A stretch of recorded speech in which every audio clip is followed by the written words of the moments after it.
première sortie des box dans Project Cars 2. Bonjour à toutes et à tous, bienvenue dans ce nouveau test argumenté et éclairé. Nous sommes aujourd'hui ensemble pour nous attaquer au dernier jeu faisant la une des médias et des blogs de jeux vidéo. En ce qui concerne les jeux de voiture, après la vague F1 2017, place à Project Cars, deuxième du nom. Alors Project Cars 2 est un jeu édité par Bandai Namco Games, que je remercie d'ailleurs pour m'avoir envoyé cette clé presse qui me permet de vous faire ce test une petite journée à l'avance de la sortie officielle, puisque la sortie est prévue demain, le 22 septembre 2017. C'est un jeu qui est développé une nouvelle fois par Slightly Mad Studio. Ça sort sur Xbox One, PlayStation 4 et PC, donc Steam. C'est un jeu qui est compatible avec VR. Il est conseillé sur console au prix de 59,99 € et sur PC de 49,99 €. Je vous conseille d'aller faire un petit tour dans la description. Il y a un lien Gamesplanet qui vous permet d'obtenir le jeu avec 25% de réduction à partir de demain avec le code qui vous sera fourni. Restez attentifs sur mes réseaux sociaux, je vous communiquerai tout cela si Gamesplanet confirme cette petite promotion qu'il m'offre pour les 48 prochaines heures. Bon, fini la présentation, on va passer en revue le jeu dans 4 même catégories différentes, parce qu'il y aura une petite supplémentaire pour ce jeu par rapport aux autres.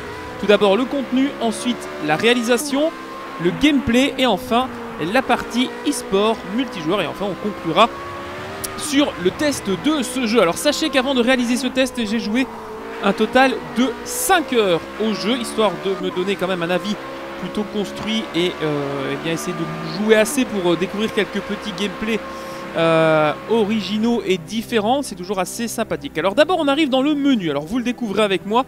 Ce menu est assez classique. On arrive sur ce qu'on a d'habitude, c'est-à-dire les menus tuiles à la façon Xbox ou Windows. On jette un coup d'œil ensemble au contenu avec les voitures. Donc il y a 29 catégories de voitures disponibles, un total de 180 véhicules et l'arrivée de 3 licences officielles qui étaient absentes du premier opus. Alors tout d'abord Ferrari, ensuite Lamborghini et surtout Porsche qui, on le sait, depuis le début de cette année 2016 peuvent enfin être présentes dans d'autres jeux que ceux édités et produits surtout par Electronic Arts. Voilà donc pour la précision concernant les voitures. Je précise aussi qu'il y a de nouveaux concepts comme la Formule X qui est présent.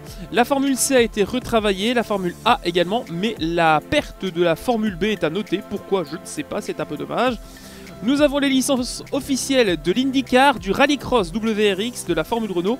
Malheureusement, plus de DTM, donc on n'a plus la Mercedes qui était présente, peut-être dans un futur DLC, on ne sait pas.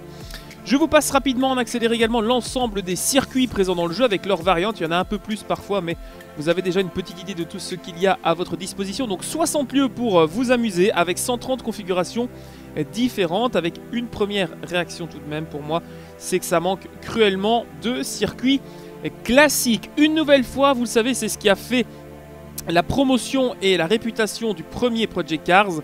La musique, la bande originale et la bande son est excellente, et surtout la variété des ambiances et des compétitions. Un petit tour vers le menu du mode carrière avec différentes opportunités également. Là on est plus dans le contenu vraiment avec la carrière, les affinités constructeurs, les événements spéciaux et toute une suite de progression d'événements, de badges à recevoir. Bref, c'est un petit peu à l'époque ce que faisait Race Driver Grid. En tout cas, il y a beaucoup de choses à collecter. Et ça, pour ceux qui vont passer leur temps sur la carrière et non pas en multijoueur, ça peut être sympa. Alors, vous allez avoir différents gameplays que j'ai enregistrés tout au long de mes sessions de jeu avec du peu de conditions météo, le jour, la nuit, des voitures ouvertes, des voitures fermées. L'ensemble des gameplays que vous allez voir sont faits au volant, au Trustmaster TSPC Racer. Je joue avec une IA d'une intelligence d'un niveau de 95 à 105 et une agressivité de 55 à 65. Ça varie un petit peu, mais voilà pour la présentation du contenu de ce jeu.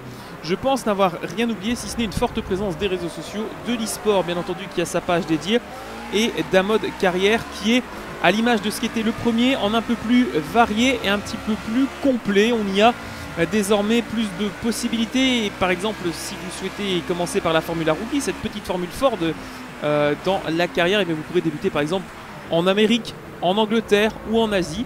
Donc ça vous permet, grâce à la variété de circuits, eh bien, de quand même choisir des environnements qui vous sont un peu plus familiers, ou en tout cas plus sympathiques, qui correspondent un peu plus à vos goûts dans le mode carrière. Ça c'est plutôt pas mal. En ce qui concerne le contenu, on a énormément de voitures historiques. Alors ça fait beaucoup de catégories. Et encore, on n'a pas tous les DLC parce qu'il y a déjà des packs japonaises, des packs qui sont déjà prévus pour la sortie. Il y a un Season Pass qui est disponible aussi pour 29,99 € en plus du prix du jeu qui est de base de 50 € sur PC.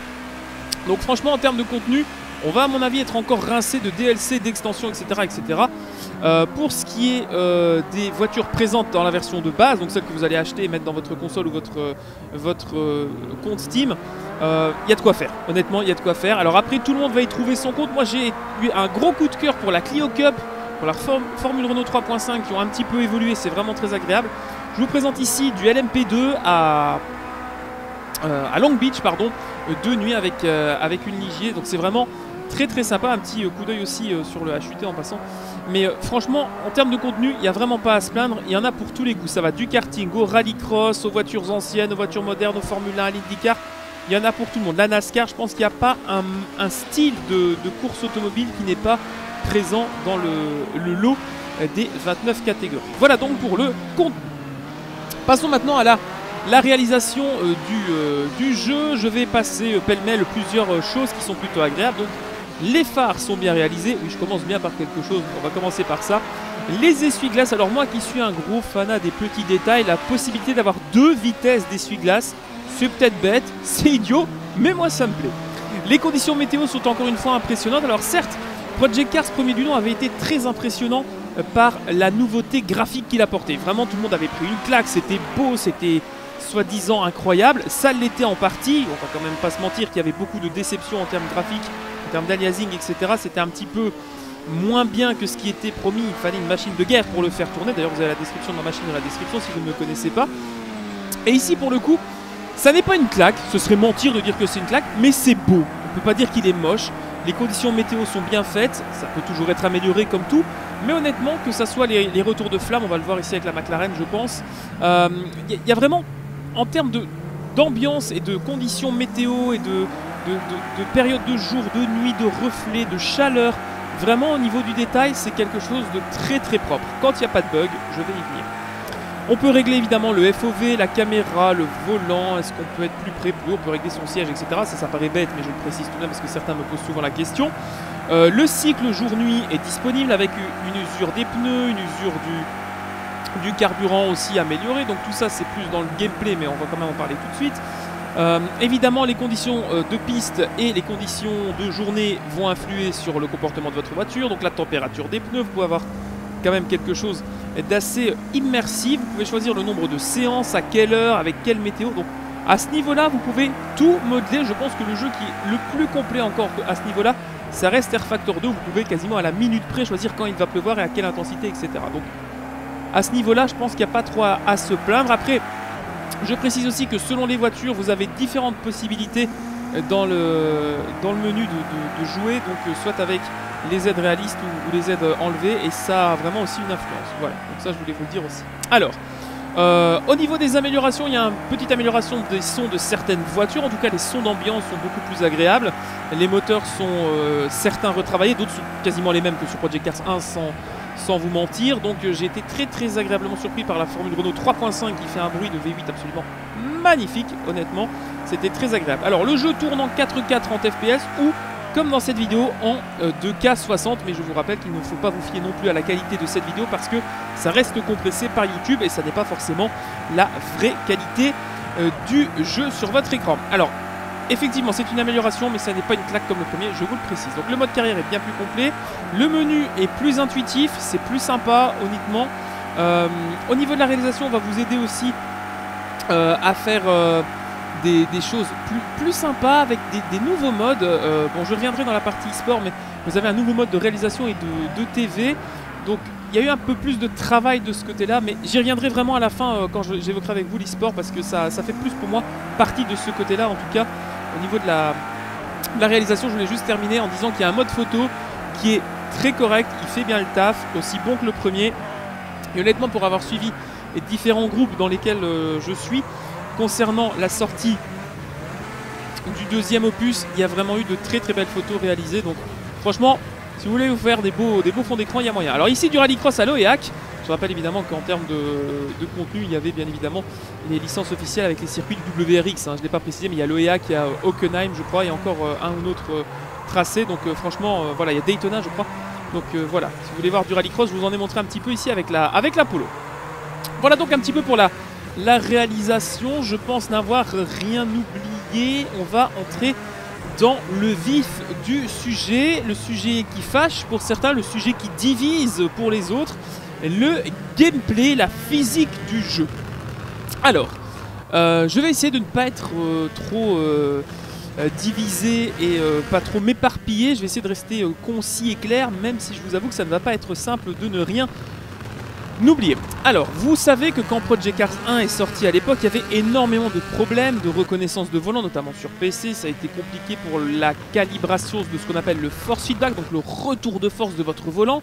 Ce qu'on appelle les joueurs volants une information de la voiture donnée à travers le retour de force du volant. J'espère que vous suivez.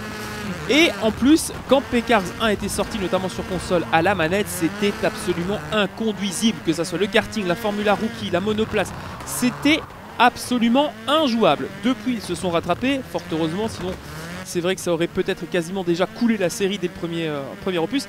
Donc il y a vraiment eu du travail qui a été refait au niveau de la gestion de la manette. Je vais vite faire la parenthèse sur la manette parce qu'il y a peut-être des gens qui vont acheter le jeu sur console. Je vous invite vraiment à jouer au volant. Même si ça n'est pas une simu iRacing, Race Room, ça reste une simu grand public. S'il vous plaît, jouez au volant à Project Cars 2 parce que c'est vraiment ce qui fait que c'est un jeu correct et de qualité, c'est au volant plutôt qu'à la manette, je vous le dis.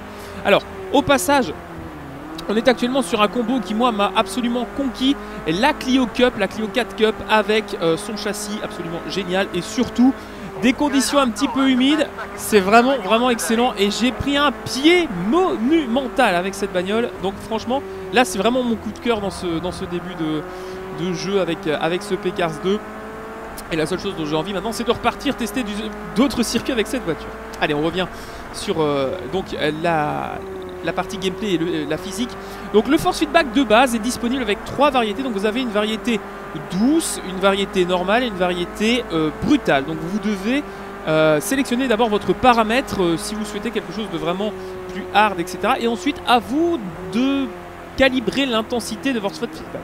De base, c'est très mou. Alors déjà, quand j'ai commencé, je me suis dit, mon Dieu, il n'y a absolument aucune information dans le volant. Et puis bon, comme n'importe quel joueur, on va dans les options, on commence à tripatouiller, on va voir sur les forums, etc. Donc après, je dois dire peut-être une demi-heure, un quart d'heure, une demi-heure de réglage. J'ai pu trouver un force feedback assez fort, avec assez de retour de volant, de contre-braquage pour comprendre les pertes d'adhérence, etc., etc. Donc honnêtement, avec le temps d'adaptation nécessaire à n'importe quel jeu, vous pouvez de base avoir un très bon force feedback. Il n'est pas aussi précis que les iRacing par exemple ou que les Air Factor 2, mais vous avez un excellent force feedback beaucoup plus précis que dans le premier. Ça, je vous le dis aussi. Alors, je rappelle évidemment que ça n'est que mon avis, ce n'est que mon expérience. Prenez ça pour ce que cela vaut. Hein, ce n'est pas la vérité absolue. Je rappelle ça parce que certains peuvent dire ok, il a dit que c'est bien, si après c'est pas bien, c'est pas ma faute. Je précise aussi parce que c'était arrivé sur le premier. Donc voilà. Alors, donc la variété des compétitions et la variété des gameplays est intéressante. Donc c'est-à-dire que vous devez, à chaque fois que vous changez de catégorie, repartir par la section réglage. C'est absolument obligatoire, notamment pour la balance des freins qui est parfois atroce de base. Alors ici, on a une Lamborghini Diablo qui est absolument superbe. Je vous invite à regarder aussi un petit peu plus tard la suite. Même d'écouter ce que je dis, mais regardez un petit peu la suite. Parce qu'en vue extérieure, avec ici, simplement de la neige, c'est vraiment très sympa. Donc vraiment, selon la catégorie de voiture, selon le type de voiture, vous allez vraiment devoir adapter votre gameplay, surtout les réglages de votre volant et de votre voiture. Donc ça c'est plutôt cool, on est en 900 degrés de toute façon quoi qu'il arrive. Alors, les dégâts sont de nouveau présents, ils sont tout aussi inintéressants que dans le premier malheureusement, même s'ils influent sur la conduite bien entendu, ça reste quand même pour moi assez moyen, c'est-à-dire que ça n'est pas exceptionnel, ça ne vaut pas la peine de se vanter de cet argument-là. C'est correct, mais sans plus. Ensuite, deux choses que je trouve honteuses après tout ce qui a été fait, après toutes les demandes des joueurs. La physique du jeu a certes évolué, il y a beaucoup de choses, notamment au niveau de la compréhension des pneumatiques et de l'adhérence, etc. C'est quand même beaucoup plus précis, ça on peut pas le nier, ce serait mentir que dire le contraire. mais les collisions avec les IA est toujours aussi caoutchouteuse et collante. Vous savez, quand vous accrochez un mur avec votre voiture en caoutchouc, ouais, si vous faites du karting et que vous avez accroché un mur de pneus, vous restez accroché et vous avez ce sentiment de rester collé comme un vieux chewing-gum sous votre godasse quand vous percutez ou quand vous touchez un autre joueur, et surtout avec les voitures historiques. Ça, c'est vraiment présent. Et ça, c'est vraiment dommage parce que c'est ce qui gâchait pour moi l'expérience de jeu dans le premier, en tout cas en partie. C'était quand vous roulez avec des IA ou avec des autres personnes en multijoueur, vous avez ce sentiment de chewing-gum et vous restez un petit peu accroché comme si vous colliez. Et ça, c'est toujours présent, et c'est vraiment dommage. Honnêtement, ça aurait dû évoluer pour moi et ça n'est pas le cas, en tout cas pas autant que je l'espérais. C'est un peu mieux, mais vraiment pour dire que c'est mieux. Je vous invite à regarder maintenant ce superbe départ de l'Indy 500 et on va continuer avec l'IA, parce que l'IA, que vous réglez l'agressivité sur calme ou énervé, voilà à quoi ressemble mes 15, je ne mens pas, 15 départs effectués en IndyCar. Chaque départ se termine par un crash. Alors quand c'est l'IA qui se crash, c'est plutôt cool. Malheureusement, 9 fois sur 10, vous êtes dedans et vous n'avez pas le choix de perdre soit un aileron, soit autre chose. C'est vraiment dommage, c'est vraiment dommage. Donc vraiment l'IndyCar en version ovale est assez compliqué à gérer. Alors, au niveau des voitures de route, ici on est avec la McLaren qui est d'ailleurs l'égérie du jeu. C'est un peu moins présent avec les voitures de route. Alors pourquoi, je ne sais pas, peut-être que les chocs sont plus violents avec les voitures de course, mais en tout cas, cet effet chewing-gum contact est un peu moins présent, en tout cas moins gênant sur des courses avec des voitures routières ou super sport. Ne vous inquiétez pas, il y a bien du son, mais c'est juste que la McLaren fait très peu de bruit. C'est pour ça que vous l'entendez moins que les voitures qui gravitaient autour jusque-là dans cette vidéo. Donc, on a fait le force feedback du volant, qui est correct si vous le travaillez, mais qui de base est très mou. On a passé en revue l'IA qui, une nouvelle fois, en carrière, je l'espère, va poser des problèmes. C'est-à-dire que vous avez des dive bombs, des changements de ligne sur les freins, des changements de ligne en pleine ligne droite, des ralentissements intempestifs au départ qui pourraient être mieux gérés. Bon, ça, il y a beaucoup de jeux qui le font malheureusement. On va pas blâmer P-Cars 2 pour ça, mais honnêtement, c'est vraiment dommage parce que c'est ce qui gâche pour moi le plus. Regardez, on va faire de l'IndyCar en version road. Alors, autant en version ovale, c'est assez mauvais, autant en version road, je suis plutôt convaincu, c'est assez sympa. Au niveau de la physique, en tout cas, ça répond bien, ça a du punch et tout. On a évidemment les spécificités de gameplay de chacune des catégories. Donc on a soit du DRS, on a du KER, vous voyez qu'on a 10 boosts en bas à droite sur le HUD. Le HUD, je ne l'ai pas précisé dans la réalisation, mais il est très bien aussi. Il est l'évolution du premier sans plus, mais il est très bien. Voilà donc pour le gameplay. Regardez un peu à quoi ça se passe. Regardez, devant on a une sortie de piste, les IA se sont un peu plantés. Là tout le monde s'arrête et là vous devez piler. Et si vous ne pilez pas, vous rentrez dans vos adversaires et c'est un peu dommage. Donc ça, c'est vrai que quand il y a un accident ou un souci, l'IA va tendance à se prendre les pieds dans le tapis et faire pire que mieux, et ça fait un peu effet boule de neige. Donc ça, c'est aussi vraiment quelque chose de dommage. Alors pour si jamais vous avez besoin d'aide, vous pouvez régler votre voiture évidemment. Les réglages sont les mêmes que sur le premier, en tout cas en termes de présentation. Vous avez toujours les pages avec suspension, consommation, roulis, vous avez tout ça à régler, ça ne bouge pas. Vous avez l'aide d'un ingénieur qui vous aide. Alors je sais que dans P-Cars 1 c'était pas présent, ou alors j'ai vraiment oublié parce que je l'utilise jamais, mais je pense que dans P-Cars 1 il n'y en avait pas, corrigez-moi si c'est le cas, mais un ingénieur vous pouvez aller le voir et dire: ah, la voiture freine pas assez, la voiture tourne trop, je décroche de l'arrière, je vais trop vite, j'arrive pas. Donc il peut vous aider à faire vos setups, ce qui est plutôt cool pour le coup, pour ceux qui débutent et qui veulent avoir un jeu avec de quoi apprendre un petit peu comment régler une voiture selon les conditions météo ou les conditions de piste. Donc ça c'est plutôt cool. Pour l'instant, j'ai testé cette version-ci qui n'est pas patchée Day One officiellement, donc il n'y a pas de gestion des button box. Alors ce qui est con, c'est qu'on a énormément d'évolutions en termes de touches, donc avec la richesse, le KERS, etc. Enfin, il y a vraiment beaucoup de choses de possiblement gérables. Malheureusement, il faut un volant avec beaucoup de boutons. Donc si vous n'avez pas un bon Fanatec, une bonne galette F150 de chez Thrustmaster, il faudra peut-être vous passer par une button box. Pour l'instant, c'est pas reconnu. En tout cas, les artisanales, la mienne n'est pas reconnue. Donc j'ai vu que d'autres personnes en ont parlé aussi sur différents forums. Donc malheureusement, j'espère que ça viendra, ce serait une bonne chose en tout cas même pour ceux qui jouent en e-sport, ce serait cool d'avoir ça pour les courses d'endurance également, pouvoir gérer sa richesse, etc. etc. Alors, je précise aussi que dans le gameplay, les voitures historiques qui sont à boîte de vitesse en H peuvent être pilotées évidemment avec l'embrayage et la boîte en H. Ça paraît idiot, mais ce sont des choses qu'on me pose régulièrement en question, donc je me dois d'y répondre. Ensuite, en termes de gameplay, il y a différentes vues disponibles. Donc vous avez la vue première personne, la vue capot, la vue ras de sol, la vue poursuite, ça ne change pas.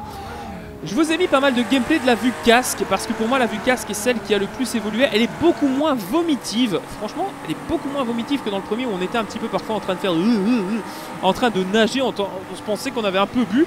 Là franchement, elle va chercher les points de corde, elle a l'air un peu plus précise. Alors, nous sommes avec une des voitures les plus magnifiques que j'ai pu voir dans ma vie en vrai. Cette magnifique Ferrari qui évolue sous la neige, sous la tempête de neige, ici avec du brouillard. Sur le circuit de Rouen-les-Essarts en version historique. Et c'est là qu'on voit que quand tout est historique, les voitures et les circuits, P-Cars 2 est vraiment beau, même si on aurait aimé des phares sur la Camaro, mais c'est pas grave. Honnêtement, c'est magnifique. Franchement, là je peux pas dire autre chose que c'est. Enfin, vous le voyez par vous-même, je peux pas l'inventer. C'est vraiment très beau. Sur le retour de flamme, les phares, les effets, enfin c'est vraiment excellent. Je vous montrerai après quelques secondes de vue en première personne pour voir un petit peu ce que ça donne derrière le volant. C'est très impressionnant. Alors, je pense avoir fini avec le gameplay, la physique et la réalisation et le contenu. Donc on va passer à un autre point qui est un point supplémentaire que je ne fais pas habituellement dans les tests. On va parler, ça doit devenir de plus en plus une catégorie à part entière puisque c'est ce qui fait aujourd'hui, je pense, parler le plus. L'e-sport et le multijoueur. Alors le multijoueur dans Project Cars 1, mon Dieu que ça a pu nous poser des soucis avec les serveurs, avec les gestions des stands, des sorties de stands qui n'étaient pas très bien gérées par l'IA. Ah oui, j'ai pas précisé, dans le gameplay, Eratum, petite correction, on peut gérer la voiture dans les box, on peut pas gérer le limiteur, mais on peut gérer la voiture dans les box, ça c'est plutôt cool. Enfin, on est libre dans la voie des stands, ça c'est bien. Voilà, ça j'avais oublié de le dire, mais voilà. Alors, il y a une page entière du menu qui est dédiée à l'e-sport, et ça c'est vraiment cool. Alors, vous pouvez retrouver dans ce menu les directs des compétitions sur Project Cars, des compétitions officielles. Généralement, c'est l'ESL qui s'en occupe. Ensuite, vous pourrez aller directement sur la chaîne YouTube officielle, reconsulter les courses. Donc ça, moi, en ce qui me concerne, avec mon côté commentateur, je trouve ça génial. Et attendez, j'ai pas fini. Vous avez aussi la suite du menu qui vous permet de rentrer dans des compétitions officielles qui vont être organisées. Il y aura sans doute peut-être un championnat du monde. Enfin bon, il y aura encore des compétitions organisées sur le jeu. Alors que là, je souffre avec la Porsche Mobilic. Il y a vraiment un intérêt envers l'e-sport. À tel point qu'on avait craché, moi le premier, sur la version du mode spectateur pour diffuser des courses sur PK. On avait fait un championnat, enfin, j'avais diffusé un championnat il y a quelques années de ça sur P-Cars 1 et c'était une catastrophe. On ne pouvait pas avoir le départ, on ne pouvait pas être en mode spectateur, c'est assez compliqué. Là, on s'est dit du côté de chez Slightima Studio, il faut faire quelque chose si on veut continuer à diffuser et à concurrencer l'e-sport de la Formule 1 avec le jeu officiel ou avec Forza ou avec Gran Turismo. Et bien, qu'est-ce qu'ils ont fait? Ils ont implémenté un nouveau système de streaming et un nouveau système de diffusion. Je m'explique. Je vais vous prendre un exemple concret si vous me connaissez. Mon camarade Andy Wheeler et moi, on souhaite diffuser une compétition. Moi, je souhaite la commenter. Eh bien, rien de plus simple. Je vais me rentrer en tant que spectateur dans la session. Et Andy, de son côté, va rentrer dans la même session avec son jeu et avec son compte et va disposer d'une table de mixage d'images pour pouvoir gérer de son côté les caméras et être le réalisateur de ma diffusion. Et ça, pardon monsieur, et ça c'est génial. C'est-à-dire que avec deux PC, vous allez pouvoir avoir un réalisateur et un commentateur et vous allez pouvoir streamer des images du jeu réalisées avec affichage d'espace, de chrono, de retard, d'avance, vue TV, overlay. Et ça, c'est génial. Malheureusement, je ne peux pas encore vous donner d'exemple. J'espère, on ne sait jamais, si jamais Project Cars et l'ESL m'écoutent, en tout cas l'ESL France ou Bandai Namco Games, si vous décidez de streamer ou de diffuser des compétitions officielles, je serai ravi de prendre le micro pour tester ce nouveau système qui a l'air, ma foi, fort bien réussi. Donc on espère que ça va réussir. Moi en tout cas j'ai beaucoup d'espoir là-dedans parce que pour moi c'est l'avenir et la facilité du streaming, en tout cas pour les compétitions de sim racing, et ça c'est plutôt cool. Alors vous avez donc tout cela en plus, c'est vraiment pas un détail, c'est pas négligeable, sachant qu'aujourd'hui nombreuses sont les ligues, les petits championnats, les petites compétitions sur console même. Alors je sais que ça existe sur PC, je sais pas si sur console c'est valable, je vais pas vous mentir, je n'ai aucune idée de savoir si la version studio du jeu est dispo sur console, je sais que sur PC c'est faisable. Après, Voilà un bel exemple de ce que propose l'IA. Avec, vous le voyez ici, les Porsche 962C. Alors petit hommage à mon ami Dopamine et son ami le regretté Bob Volek, puisqu'on a pris ici la Porsche Shell Longtail pour une petite course au Mans. Alors évidemment, oui, on ne peut pas s'empêcher de prendre des voitures historiques pour réécouter leur son. On regrette aussi l'absence de la Mazda qui avait gagné le Mans en 91 avec son moteur rotatif, la 787B. Regardez ici, on va faire un superbe extérieur et regardez comment ça va se passer. Hop, voilà, l'IA te donne un petit coup et débrouille-toi. Alors magnifique panache de fumée. On arrive à sauver un petit peu les meubles, mais ça reste quand même assez limite pour moi d'avoir ce genre de petit coup de taquet de la part de l'IA qui n'a absolument parfois pas de considération pour vous. Allez, on va conclure cette vidéo avec la BMW M3 E30, ma voiture préférée sur le circuit de Zolder. Alors, conclusion, faut-il, oui ou non, acheter Project Cars 2?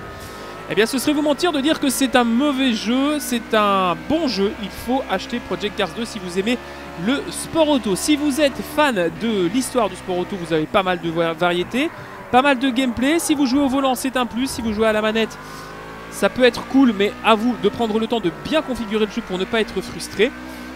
Contenu intéressant, réalisation plutôt propre jusque-là. On espère que ça va suivre pour la suite des événements. En tout cas, après un Project Cars 1 qui avait beaucoup déçu, Project Cars 2 a beaucoup de choses entre les mains pour essayer de reconquérir le cœur de certains joueurs qui ont passé leur chemin depuis fatigués des soucis techniques. C'est prometteur, honnêtement c'est prometteur, donc je vous invite à le tester, que ça soit sur console ou PC, mais je vous en supplie, testez-le au volant. Merci à toutes et à tous d'avoir suivi ce jeu Project Cars 2 en test éclairé et argumenté. J'espère n'avoir rien oublié. Vous êtes toujours libre, bien entendu, de vous exprimer dans les commentaires en dessous. Évitez la haine, comme je le dis, surtout sur ce genre de jeu où les avis sont bien tranchés. Là-dessus, je vous remercie et je vous souhaite du plaisir sur votre simulation favorite. Merci à toutes et à tous et à la prochaine. Au revoir.